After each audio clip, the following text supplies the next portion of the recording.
Thân chào cả nhà, không nên xem chùa đâu đó. Nhớ đăng ký, like, comment để ủng hộ team nha. Thân chào cả nhà, không nên xem chùa đâu đó. Nhớ đăng ký, like, comment để ủng hộ team nha. Thông báo khẩn cấp ngày mai là 520. Tôi đã chuẩn bị cho mọi người một bất ngờ. Nghe báo cáo bằng giọng nói cộng đồng, tôi đang ở nhà, đang chơi điện thoại di động. Toàn bộ người trong căn hộ đột nhiên bị kéo vào một nhóm WeChat. Tên nhóm WeChat là 520, số người sống sót 1367. Trong nhóm nổ đối.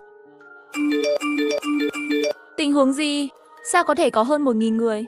Hơn nửa đêm, ai kéo tôi vào một chương trình khuyến mãi mua sắm không thể giải thích được. Nhóm thì sao? Chính là tôi muốn rút khỏi nhóm. Nhóm này có chút tà môn. Tôi ốt mấy lần đều không ốt được. Ngày mai là 520 rồi. Cũng là tôi hẹn hò với bạn trai. 1 tháng kỷ niệm. Tôi đang nằm trên giường, duyệt qua các nhà hàng được đánh giá cao, muốn có một bữa tối lãng mạn với bạn trai. Đột nhiên một loạt tin nhắn WeChat đến. Bấm vào và thấy mình được mời vào một nhóm. Số lượng người trong nhóm vẫn đang tăng lên, cho đến 1,367 người. Kỳ lạ, nhóm WeChat tối đa chỉ có 500 người. Sao nhóm này có thể nhiều người như vậy? Tên nhóm cũng sẽ được đổi thành 520 sinh tồn. Đây là trò đùa của ai? Đang nghĩ đến việc nhóm bùng nổ nối. Tình huống gì? Sao có thể có hơn 1000 người? Hơn nửa đêm, ai đã kéo tôi vào cuộc mua sắm kỳ lạ này? Nhóm bán hàng đâu? Chính là tôi muốn rút khỏi nhóm. Nhóm này có chút tà môn. Tôi trả lại mấy lần đều không trả lại được. Rất nhiều người thử rút khỏi nhóm đều không rút được. Tôi cũng đã thử tùy chọn thoát khỏi trò chuyện nhóm. Sao cũng không đặt được. Sau vài lần thử, tôi đã bỏ cuộc. Mọi người vẫn đang thảo luận. Đột nhiên một người dùng nặc danh đã gửi một tin nhắn bằng phông chữ màu đỏ. Chào buổi tối, những người thuê căn hộ độc thân. Ngày mai là ngày 20 tháng 5. Muốn dành thời gian lãng mạn 520, chỉ tuân thủ các quy tắc. Không có gì, mọi người không tin. Đọc nhiều tiểu thuyết quá nhỉ? Bạn nghĩ đây là quy tắc? Quy tắc đầu tiên, đừng tin những gì người đặt tên này nói. Bằng cách giả làm ma để gây ấn tượng. Chán lắm mọi người. Thảo luận. Tôi đang nghĩ ai cũng có. Ngay khi tôi muốn thoát khỏi WeChat, một người dùng đã gửi một tin nhắn khác. Vẫn là phông chữ màu đỏ. Hãy để nửa kia của bạn đến nhà bạn trước 12 giờ tối nay. Và qua đêm, người phạm tội, mọi người bắt đầu phàn nàn. Tại sao lại nhắm vào người độc thân? Đã hơn 10 giờ rồi, mọi người đang ngủ. Dùng phông chữ màu đỏ, muốn tôi xem người này là bệnh tâm thần. Người thuê ở tòa nhà đối diện, thậm chí trực tiếp đứng trước cửa sổ lớn tiếng mắng chửi. Hơn nửa đêm giả thần làm quỷ. Còn để không cho người ta ngủ nữa. Tôi còn không có bạn gái. Bạn muốn tôi tìm ở đâu? Gửi lại cho nhóm những thứ này có không? Cẩn thận, tôi tìm thấy bạn và đánh bạn. Trong lòng tôi thầm mắng quá thoải mái. Sau đó mắng tôi đang cổ vũ cho anh chàng này. Tôi thấy anh ta nhảy xuống. Toàn bộ quá trình không chút do dự, đập mạnh xuống đất. Những người thuê nhà đều thò đầu ra, náo vỡ, máu tươi khắp nơi. Cảnh tượng kỳ lạ này trực tiếp làm cả căn hộ sợ hãi. Xung quanh lập tức rơi vào vết chết ngạt. Số người trong nhóm trực tiếp giảm một thành 1366 người. Bây giờ mọi người đều tin chuyện này là thật. Chưa đầy 1 tiếng rưỡi trước 12 giờ, tôi đã gọi trực tiếp cho cảnh sát. Sau 1 tiếng động điện, điện thoại trực tiếp bị cúp. Tôi gọi thêm mấy lần nữa, vẫn vô dụng. Đây là người nặc danh trong nhóm lại gửi tin nhắn. Đừng cố gọi cảnh sát. Chú ý, thời gian của các bạn không còn nhiều. Có vẻ như nhiều người cũng nghĩ đến việc báo cảnh sát. Tôi đã cố gọi cho bạn tôi. Cùng một dòng đến, cũng bị treo. Tôi lại gửi tin nhắn cho bạn bè trên WeChat. Hiển thị dấu chấm than màu đỏ hoàn toàn không gửi được. Cuối cùng tôi chỉ có thể gọi số điện thoại của bạn trai. Lần này điện thoại có thể gọi được. Tôi không kịp nghĩ, một người dùng, sao có thể chặn tín hiệu chính xác như vậy? Điện thoại đã được trả lời, mang theo cảm giác buồn ngủ dày đặc. Thận, tôi hơi khó chịu. Không muốn đi bệnh viện. Bạn có thể đến với tôi không? Giờ sao? Hơi muộn rồi. Thận có chút do dự. Sao bạn không khỏe? Có nghiêm trọng không? Bây giờ chúng ta đang trong thời kỳ yêu nhau. Miễn là tôi giả bộ một chút, chắc là anh ta không bỏ mặc tôi. Thận Thận, tôi khó chịu. Bạn có thể đến thăm tôi không? Tôi nhớ bạn. Tôi nhìn đồng hồ trên tường. Một bên làm nũng với Thận Thận. Cuối cùng anh ta cũng đồng ý đến tìm tôi. Tôi cho anh ta địa chỉ, bảo anh ta cẩn thận. Tôi sợ anh ta sợ cái xác dưới lầu. Sau 40 phút, cửa bị gõ. Tôi sẽ mở cửa, là Thận Thận đến rồi. Hắn hơi vội. Hỏi tốt hơn chưa? Tôi mua thuốc cho bạn. Tốt hơn rồi, bạn vào đi. Tôi thắng rồi, vào thăm dò hỏi. Lúc bạn đến, có thấy người ở dưới lầu không? Thận Thận nói muộn như vậy rồi. Có ai dưới lầu không? Nơi người thuê nhảy xuống. Chính thức là cách duy nhất để vào tòa nhà của tôi. Thận Thận làm sao có thể không nhìn thấy. Bạn ngồi xuống đi, tôi đi rót cho cô một ly nước. Tôi để Thận Thận ngồi xuống, tự đi vào bếp. Nhìn ra cửa sổ, thi thể dưới lầu vẫn còn đó, một vệt máu lớn vẫn còn đó. Lưng tôi lạnh buốt. Là Thận Thận thật sự không nhìn thấy, hay anh ta đang nói dối? Bất kể khả năng nào, thật kỳ lạ. Tôi rót nước cho Thận Thận. Hắn nói, bạn uống thuốc đi. Hắn mua thuốc cho tôi. Tôi rất cảm động, cảm giác không thoải mái. Uống 2 viên thuốc, kể từ khi uống thuốc, chắc là không sao rồi. Muộn thế này rồi, tôi về trước. Thận Thận đứng dậy, tôi lập tức ngăn anh ta lại. Bạn về một mình tôi cũng không yên tâm. Tối nay bạn ở lại đây nhé. Tôi ngủ giường, bạn ngủ sofa. Thận Thận lại do dự. Tôi nhanh chóng lấy gối ra và đặt nó lên ghế sofa. Thận Thận là một cậu bé rất tốt, và ý nghĩ không tệ đến thế. Hai chúng tôi tuyệt đối sẽ không làm gì cả. Bây giờ gần 12 giờ hơn rồi. Tôi nói gì cũng được, không thể để Thận Thận rời đi. Hắn suy nghĩ một chút, cuối cùng quyết định ở lại đây. Được. Chỉ là chỗ của bạn cách công ty tôi tương đối xa. Ngày mai tôi phải đi sớm. Tôi thở phào nhẹ nhõm. Ngày mai tôi sẽ đưa bạn đi làm. Hắn nằm trên ghế sofa. Tôi nghĩ anh ấy vẫn tin tôi. Tôi nằm trên giường. Bây giờ có thể sống hay không vẫn chưa biết. Làm sao tôi có thể có suy nghĩ khác? Chờ chuyện này kết thúc, tôi nhất định phải giải thích rõ ràng với Thận Thận. Chỉ sợ hắn không tin. Chỉ còn 2 phút nữa là 12 giờ. Tôi mở nhóm WeChat. Mọi người liên tục trải tin nhắn. Tôi không có bạn gái. Có phải tôi sắp chết rồi không? Tôi gọi cho bạn gái. Hắn không nói gì cả. Còn nói tôi đang làm phiền cô ta ngủ, chia tay với tôi. Bạn gái ở nhà anh em tôi bị cắm sừng rồi. Sau khi đọc những tin nhắn này, trái tim tôi ấm áp. Thận Thận buổi tối có thể đến đây, nghĩa là tôi rất quan trọng trong lòng anh ấy.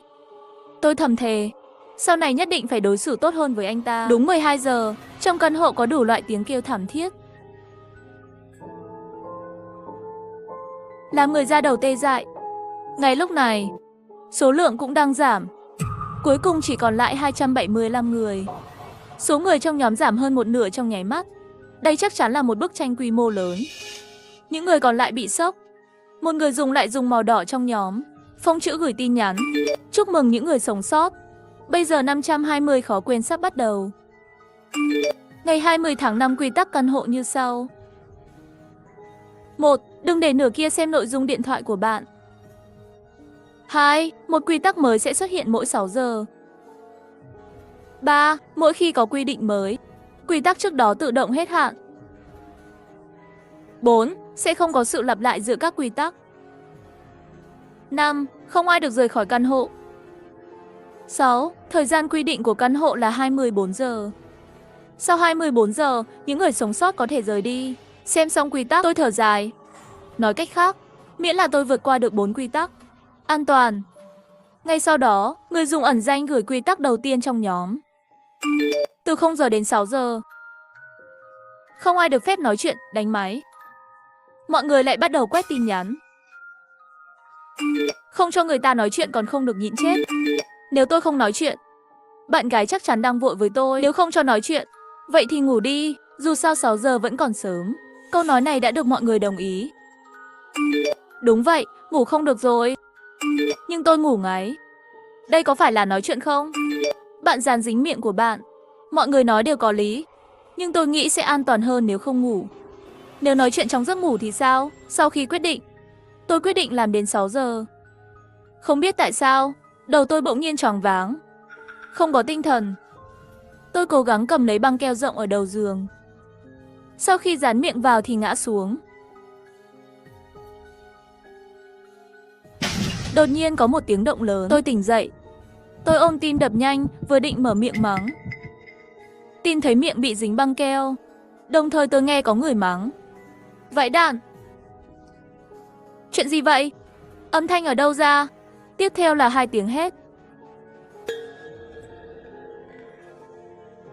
Tôi nhanh chóng mở điện thoại ra, những người trong nhóm lại biến mất. Bên ngoài vẫn chưa sáng, tiếng ồn này là ngẫu nhiên, vẫn là người dùng ẩn danh cố ý. Dù sao thì cũng thật kinh khủng. Tôi cầu nguyện bạn trai không nghe thấy âm thanh. Lời cầu nguyện mà ông trời không nghe thấy, bạn trai vẫn nghe thấy. Bạn trai lập tức gửi tin nhắn cho tôi rất nhiều. Có nghe thấy tiếng động đó không? Tôi lập tức trả lời anh ta.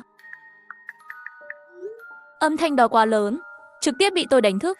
Giờ tôi không dám ngủ nữa. Bạn có thể nói chuyện với tôi không? Bạn trai xem ra chuyện này còn hoảng hơn cả tôi. Tôi muốn nói chuyện trực tiếp với anh ấy, nhưng nếu tôi nói, tôi sẽ chết. Bạn trai tôi gọi cho tôi và tôi từ chối. Tôi trả lời. Cổ họng tôi khó chịu. Tôi sợ nhất là tiếng. Mỗi khi tôi sợ, chỉ hy vọng có thể có người nói chuyện với tôi. Tôi đột nhiên nghĩ đến người dùng ẩn danh nói không thể nói chuyện đánh máy. Đột nhiên tôi nhớ ra trong quy tắc không nói không được viết chữ.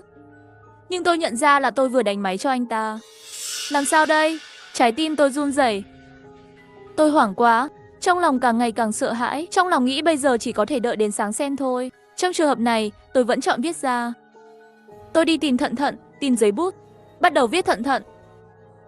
Cổ họng tôi đột nhiên đau không nói nên lời. Bạn yên tâm, tôi ở đây với bạn. Cả hai chúng ta đừng sợ. Thận Thận sau khi xem xong mặt căng thẳng, viết sao bỗng nhiên lại như vậy. Tôi sẽ đưa bạn đến bệnh viện. Nếu một số bệnh cấp tính, trì hoãn thời gian điều trị tốt nhất sẽ bị hỏng. Tôi nhanh chóng nói, không vội, chờ đã. Nếu trời vẫn chưa sáng, chúng ta sẽ đến bệnh viện. Thận Thận. Được rồi, thế thôi. Thận Thận nằm đó lại ngủ thiếp đi. Thấy Thận Thận ngủ rồi, tôi quay lại phòng ngủ.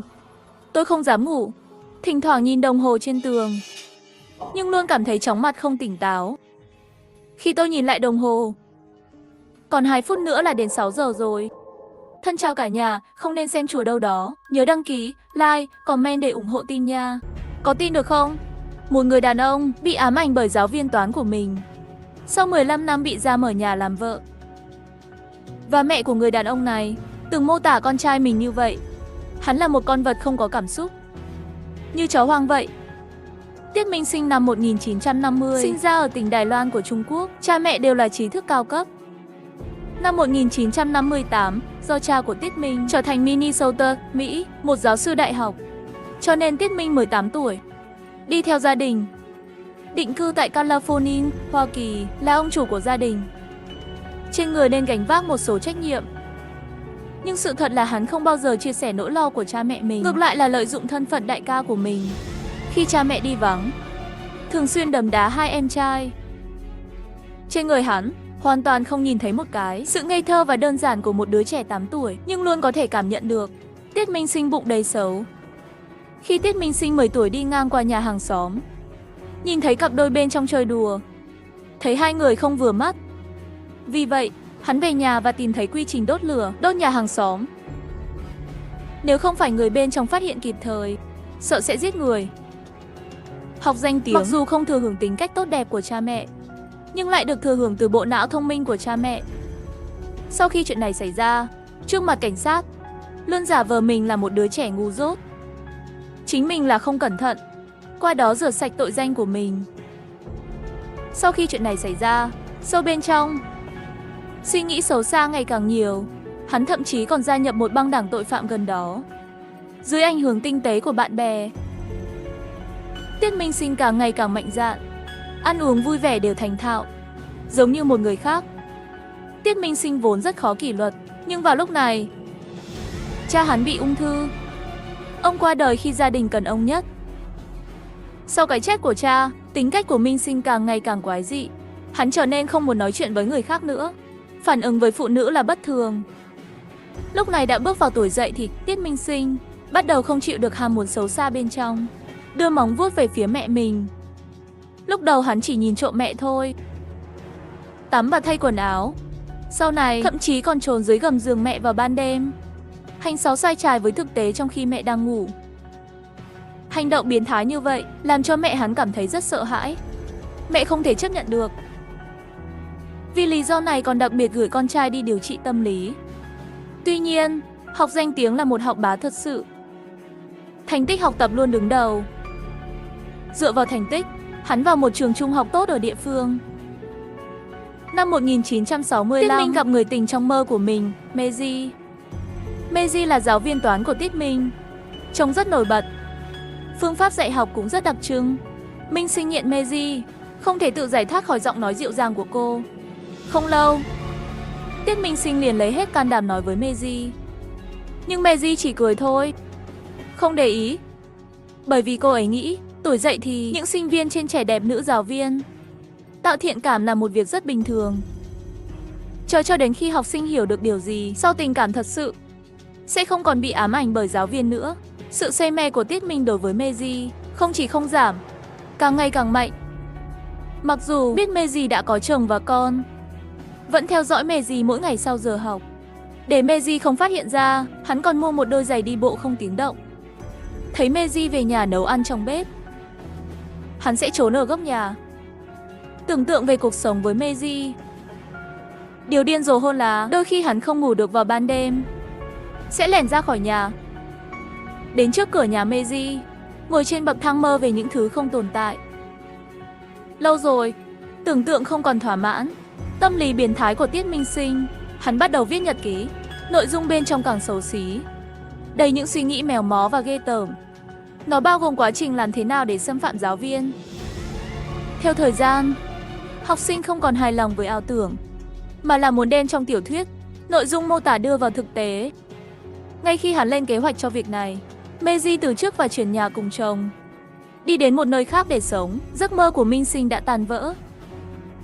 Nhưng hắn không ngừng tìm kiếm Meiji. Trong thời gian này, mẹ Tiết Minh đưa con trai nhỏ tái hôn, lão nhị ra thi vào đại học sống bên ngoài.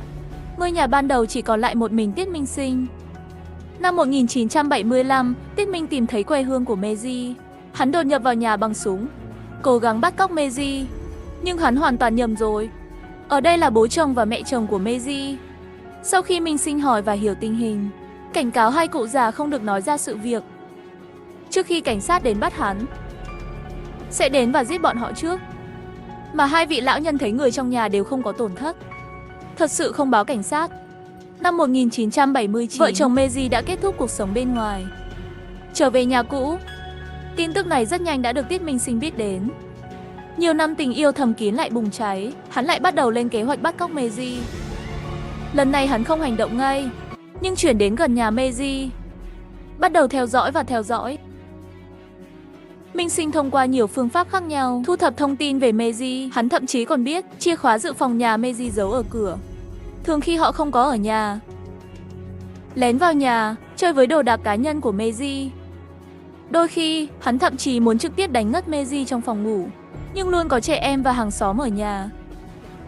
Hãy để kế hoạch của hắn thất bại hết lần này đến lần khác. Sau đó hắn có một ý tưởng táo bạo. Hắn muốn ở dưới nhà cô giáo Meiji, khoan một lỗ hổng và bắt hắn.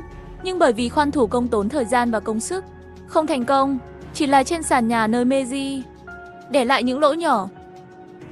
Chồng của Meiji đã phát hiện ra sự bất thường này, nhưng anh ấy chỉ dọn dẹp, không để ý. Chính vì danh tiếng không cẩn thận của gia đình này, đã theo dõi họ cả năm mà không bị phát hiện. Tháng 5 năm 1980, gia đình Meiji lại có kế hoạch ra nước ngoài, đang đóng gói hành lý. Tiết Minh rất buồn vì điều này, Seng bỏ lỡ cơ hội này, sau này còn không biết phải đợi đến khi nào. Cho nên Tiết Minh Sinh dự định trực tiếp quang minh chính đại cưới Meiji. Ngày 16 tháng 5, Meiji và con gái bếp, sau khi cắt tóc từ tiệm làm tóc, sẵn sàng về nhà. Khi họ đến bãi đỗ xe để lên xe và rời đi, Minh Sinh đi về phía họ. Meiji vốn tưởng đối phương là khách du lịch sau khi bị lạc. Không, giây tiếp theo, Minh Sinh lấy súng ra chĩa vào cô. Sau đó Minh Sinh ra lệnh cho hai mẹ con lên xe và lái xe theo hướng dẫn của hắn. Dưới sự ép buộc của Minh Sinh, Meiji lái xe đến một khu vực hẻo lánh. Sau đó Tiết Minh trói hai mẹ con Meiji lại và đặt vào xe tải của mình. Lúc này có một cậu bé tên Jason đi ngang qua. Bóng đá của cậu ấy vô tình đá vào xe. Tiết Minh Sinh sau khi phát hiện ra lo lắng sự việc bị lộ, rồi đẩy Jason vào cốp xe. Khi đó Jason mới 6 tuổi. Sau đó bị Tiết Minh Sinh dùng gậy bóng chảy đánh chết và vứt xác. Minh Sinh không phát hiện ra, ngay khi hắn ép Jason vào xe. Thời gian, một người bạn của Jason ở xa nhìn thấy cảnh này, đã thông báo cho bố mẹ của Jason. Bố mẹ lập tức báo cảnh sát. Bên kia, sau khi Tiết Minh xử lý xong thi thể của Jason, đưa Meiji và con gái về nơi họ sống và xích họ lại, đặt vào một đồng tiền được chuẩn bị trước để xử lý. Tủ quần áo này dài khoảng 1,2 mét, sâu 53 cm, không có gì ngoài một cái chăn. Chỉ có một bóng đèn nhỏ để chiếu sáng treo trên đó.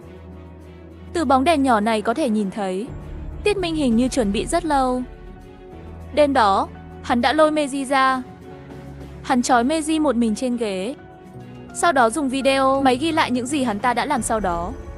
Trước máy quay video, hắn ta bắt đầu xét xử Meiji. Hắn đã nói dối, nói về điểm toán trung học của mình được Meiji cho một bạn, dẫn đến hắn ta không được nhận vào đại học. Bất đắc dĩ đành phải gia nhập quân đội và bị buộc phải chiến đấu trong chiến tranh Việt Nam, lại trở thành tù binh, ăn hết xương. Tuy nhiên, những trải nghiệm này đều là do Tiết Minh giả mạo. Hắn muốn dùng nó để khiến Meiji cảm thấy có lỗi với bản thân, để tuân theo sự ưu ái của hắn. Và Meiji cũng ở đây, dưới sự gợi ý của Tiết Minh Sinh từng chút một, mới nhớ lại kẻ bắt cóc này, đó là học trò của cô ấy 15 năm trước, Tiết Minh. Sự lãng quên của cô giáo Meiji khiến Tiết Minh Sinh rất tức giận. Trong vài giờ tới, Tiết Minh liên tục tấn công Meiji. Điều nực cười hơn là hắn ta cũng ghi lại nó bằng máy quay video. Ngày hôm sau còn quay đầu lại thưởng thức tư thế hùng vĩ của mình. Trong khi đó, cảnh sát cũng đang điều tra vụ việc, nhưng lúc đó trên đường cũng không có giám sát. Nhân chứng duy nhất là cậu bé bỏ trốn. Dựa trên ngoại hình mà cậu bé mô tả, cảnh sát đã vẽ một bức tranh của tên tội phạm. Hài kịch là người đàn ông trong bức tranh này rất giống chồng của Meiji. Lúc đó cảnh sát nghi ngờ, có phải là chồng của Meiji không? Từ đó về sau càng không ngừng đối với chồng của Meiji, đánh giá và những tên tội phạm thực sự làm việc cả ngày. Điều hành nhà máy của anh ấy, buổi tối về nhà lại biến thành một bộ mặt khác, liên tục tấn công Meiji. Con gái của Meiji không bị xâm phạm. Về điều này, Tiết Minh Sinh nói hắn ta không phải là yêu trẻ em, để cảnh sát không theo dõi nữa. Sự biến mất của Meiji, Tiết Minh ép buộc Meiji viết 2 lá thư cho chồng. Một cái là nói mình không phải mất tích, bỏ chồng. Một lá thư khác yêu cầu cảnh sát ngừng điều tra. Nếu không, tôi sẽ không bao giờ xuất hiện nữa. 2 bức thư này đã được FBI phân tích. Nhưng cho đến khi Meiji thoát khỏi, họ cũng không phân tích được kết quả. Theo thời gian, Tiết Minh định nô dịch mẹ con Meiji, kế hoạch biến 2 người thành gia đình của mình. Để đạt được mục đích, Tiết Minh nói với Meiji nếu không thể yêu hắn, hoặc muốn chống cự và chạy trốn, sau đó hắn ta sẽ đối xử với con gái của chồng và con trai. Đồng thời, hắn ta đe dọa con gái của Meiji, nếu nhờ ai giúp đỡ hoặc chạy trốn, Meiji sẽ chết. Thủ đoạn này của Nhiên đe dọa 2 mẹ con, bởi vì trong lòng 2 người bọn họ không muốn đối phương xảy ra chuyện. Vì vậy, trong suốt thời gian bị giam giữ, họ đều rất phục tùng. Nhìn thấy mối đe dọa như vậy có hiệu quả, Tiết Minh Sinh liền nới lỏng giám sát đối với 2 mẹ con. Miễn là hắn ở nhà, 2 mẹ con được tự do trong phòng. Cứ 10 ngày có thể tắm một lần. Hắn cũng rất chu đáo với con gái của Meiji, Beth mua đồ chơi, thậm chí còn để Beth vào ngày của cha, gọi cho bố mình. Dần dần, lòng can đảm của Tiết Minh Sinh ngày càng lớn. Thậm chí còn đưa Meiji và con gái đến công viên. Thậm chí còn đi ăn tối cùng nhau. Có ít nhất 3 xe cảnh sát đi ngang qua. Nhưng Meiji không dám làm gì cả, bởi vì Tiết Minh luôn chĩa súng vào Beth. Ngày thứ 53 bị giam cầm, Tiết Minh nói với Meiji rằng 2 mẹ con muốn bán căn nhà này và mua một chiếc xe hơi, sau đó đưa họ đi khắp nước Mỹ. Tiết Minh Sinh nói càng đam mê, sự nặng nề trong lòng Meiji càng nhiều. Cô nhận ra nếu không trốn thoát, vậy sau này phòng trường chỉ có thể trở thành khổ vĩnh viễn. Trong một thời gian sau đó, Tiết Minh đưa phạm 6 hoạt động của 2 mẹ con Meiji, mở rộng vào phòng ngủ. Họ bị trói bằng xích sắt, có thể ở trong phòng ngủ, hoạt động dọc theo dây cáp cố định.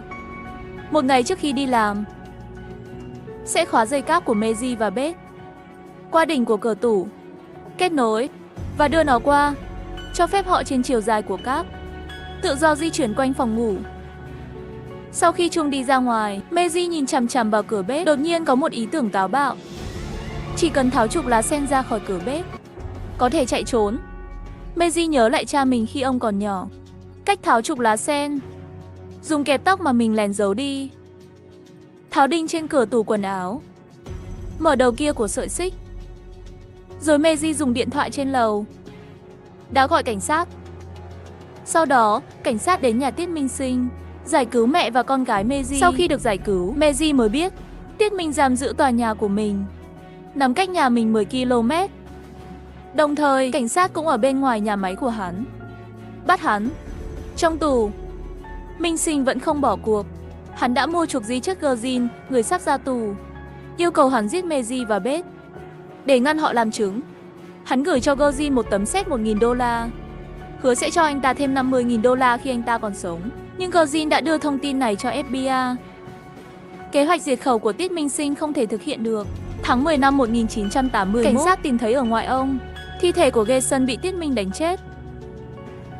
Sau đó trong phiên tòa, để ngăn Meiji làm chứng, trước đó đã giấu con dao nhỏ trên người, đột nhiên trèo qua hàng rào trong phiên tòa, dùng dao đâm vào mặt Meiji.